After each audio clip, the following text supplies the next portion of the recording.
D'habitude, on est à Paris parce que mais les conditions sanitaires ne le permettaient pas. Mais le résultat, c'est qu'il y a 60 dates en France qui appellent aujourd'hui.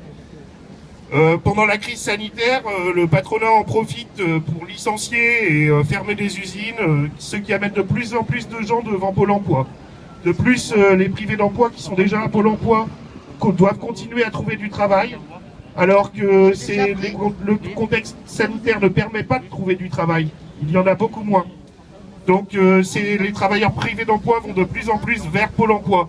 Nous, ce qu'on demande aujourd'hui, c'est de travailler tous et toutes. Pour cela, on demande l'application des 32 heures sans perte de salaire immédiatement. Alors, sur le flicage aussi, les privés d'emploi savent très bien ce que c'est que le flicage depuis des années. On leur demande sans arrêt de trouver un emploi, de justifier pourquoi ils n'en trouvent pas, alors que le contexte économique ne permet pas de trouver un emploi. On demande immédiatement l'arrêt des sanctions pour tous les privés d'emploi et l'arrêt des radiations. La liberté, c'est aussi de pouvoir travailler. La liberté, c'est de pouvoir payer ses factures, de pouvoir nourrir ses enfants, de pouvoir payer les études de ses enfants sans se poser de questions.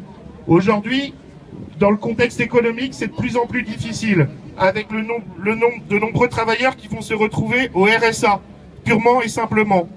Même si l'État a reporté simplement l'application de la réforme de l'assurance chômage, il va y avoir encore des milliers de travailleurs privés d'emploi qui vont se retrouver au RSA dans les mois à suivre. Qu'est-ce que va faire le gouvernement? Voilà.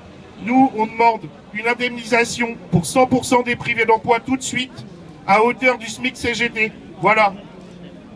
Et ce qu'on demande aussi, c'est une sécurité sociale qui intègre le risque de chômage et qui soit gérée par les travailleurs. Voilà.